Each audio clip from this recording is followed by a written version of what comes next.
What is up, everybody? Unrested back here with the questions that you requested. This is JFAQ Japan's frequently asked questions, and today we're talking about maybe a little bit of a touchy subject, and that is Gaijin or Gaikokujin elitism, as in our fellow foreigners believing that we are better than each other.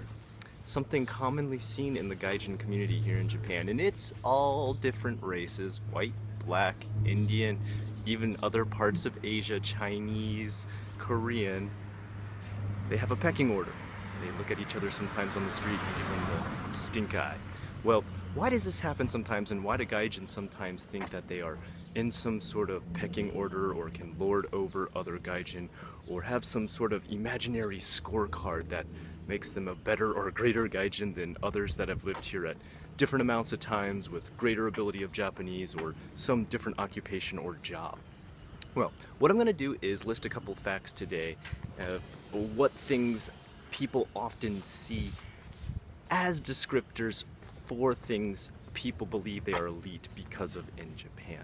And this was just kind of a poll I took from some of my friends who are Gaijin here, of course, in Japan, and even some Japanese people who noticed it between Gaijin.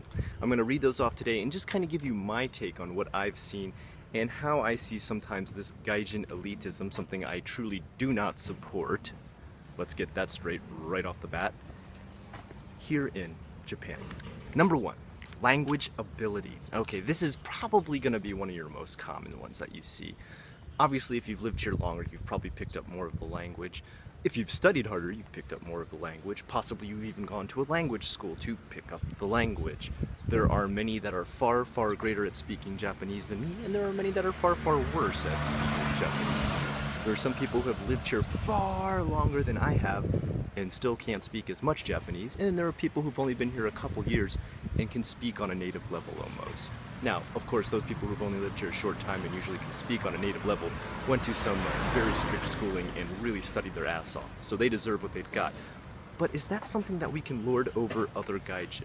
How is it wrong to lord language over another Gaijin? For example, just saying one can speak far better Japanese than another, so doesn't even want to associate with them because they believe perhaps they have some sort of hierarchy within Japan that they are part of that allows them more access to more niche clubs, stores, groups, whatever you can imagine.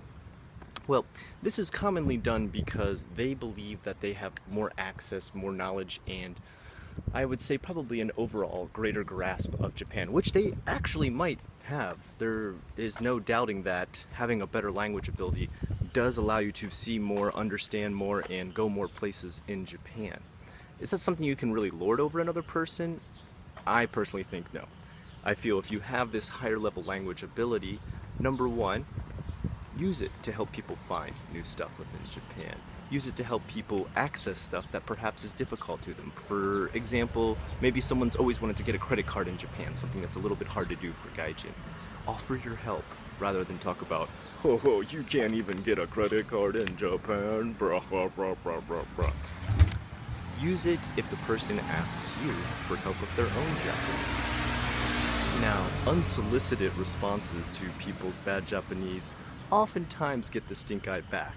Why is that? Well, everybody's learning at their own pace, and if they do need help, they will oftentimes ask for help. There are many times I ask far better Japanese speakers than myself if I've written something correctly, if I've gotten my kanji correct, if I've gotten my grammar correct, but at the same time, every week, I'm taking private lessons. So I am doing my best as far as I know how to continue to advance my skill. If I am making a mistake, sometimes I need to make those mistakes and see people's reactions to fix my mistakes. Unsolicited advice can sometimes be seen as a push in a direction that you were never asking to go.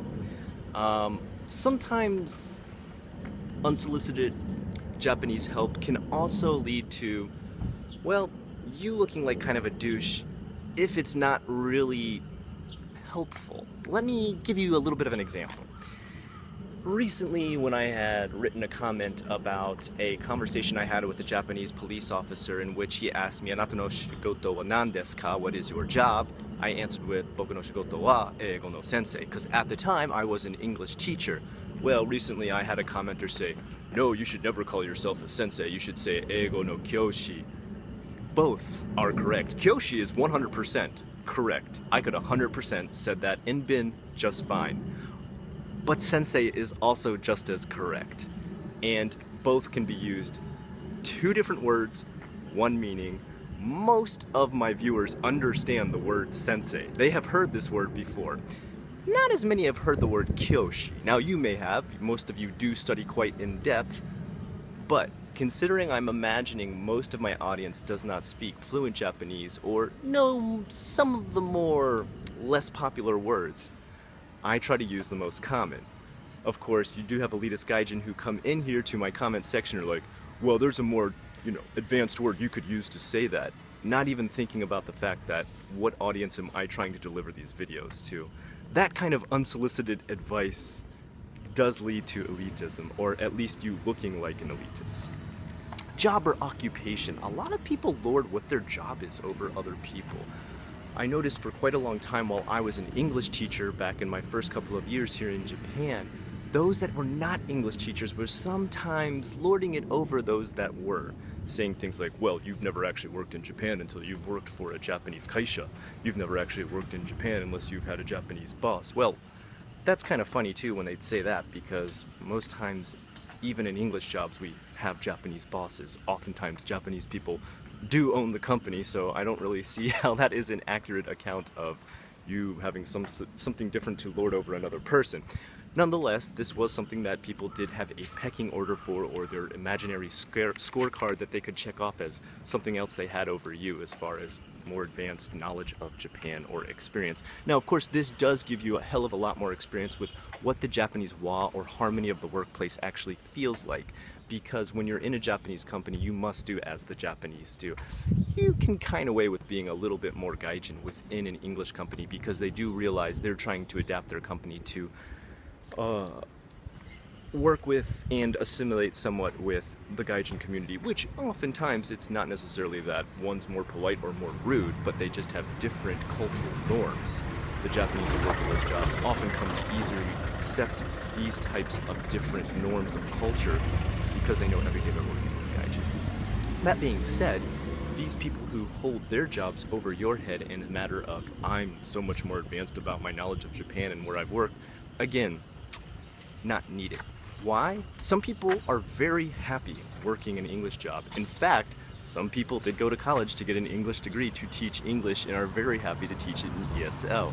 Even to this day, even though I work as an illustrator, if I have friends or family members who ask me to teach on the side, I have no problem with doing that. I will help a friend out with a school that needs a temporary sub-teacher for a bit, because I want to keep my contacts close.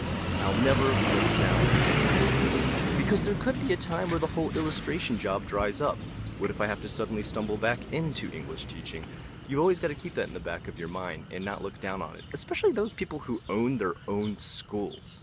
Those people are making bank sometimes, so how you would want to look down on them when maybe you're only making about sanjuman a month at a Japanese job that you're working 12 hours a day at, and those people are making double what you're making, and they only work 8 hours because they own their own school. How are you going to look down on them, huh? English teaching's not that bad and not something to look down on. Location in Japan. Location in Japan, I don't know if that's that common, but I have heard some people Tokyo as being like the main place to be. I think over time that is starting to dissipate.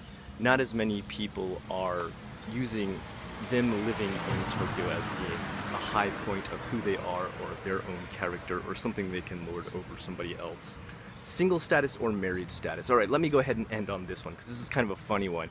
There's some people in Japan who lord over the fact that they are married to a Japanese person, whether it be male to female or female to male, doesn't matter. They feel like they have more of a experience in Japan by being married, but then there's also those that feel that those that are married are missing out full Japanese experience because they are single and they can do whatever they want and they can party life and they can go to clubs and they can get out at night and they don't have to watch a kid, which both people are actually right, so for them to fight is kind of stupid. I can tell this because when I came here for the first 3 to 4 years I was in Japan, I was a single man. I dated around, I enjoyed my club time, my party time, I had a good time going, having my nights out. But after a while, when I got closer to 30, I realized it was about time for me, personally, to settle down. I'm not saying 30 is the exactly right age to settle down or anything like that, but for me it was. And so I did. That being said, I've enjoyed both lives equally. Of course, there are parts of being single that are awesome, like being able to go anywhere you want at any time, make plans at the drop of a dime. Of course, there's also great things about having a family too, and having a loving, caring Japanese wife who takes great care of me and my kids. Who helps me out with my everyday problems that I have here in Japan, things that I can't translate or understand, things like taxes sometimes really get to me, things like maybe if I have medical questions that I can't quite translate because I don't know the medical lexicon, it's really nice to have a Japanese wife that'll go to the hospital with you and translate some of that stuff. Now, which one's better? They both have their pluses and they both have their minuses, so to compare those or hold those against each other is completely ridiculous. My main point of today's entire JFAQ is let's start getting rid of Gaijin elitism. It's something that tears apart and rips apart our community. Elitism is something that exists everywhere in the world. Okay, you have it in America, you have it in Canada, you have it in Australia. Yes, we do it to each other there. Okay, doctors don't hang out with, garbage handlers and stuff like that. We understand that. But when you have a small community within a community, it's so much more noticeable. Now, I'm not saying you have to go up on the street and give a big goofy hi and wave and, run up like a happy puppy to every Gaijin that you see, but to give the stink eye for no reason, to right away start asking your scorecard checks. So you speak Japanese, so what job do you work in Japan? Are you married or you're not married? Where do you live in Japan? So that you can start to compare these things. These are symptoms of you being elitist and something that needs to be erased. Of course, these things are great for topics of conversation if used in a way that are non-confrontational or comparative. That's me and my personal opinion on elitism between Gaijin and Japan. I'm unrested with the questions you requested. This is JFAQ, Japan's frequently asked questions. If you want to see more of these coming out each and every week, share this video. Let more people see it. The more views I seem to rack up on these, the more motivation I have to make more and many of these. Until next time, have a great one.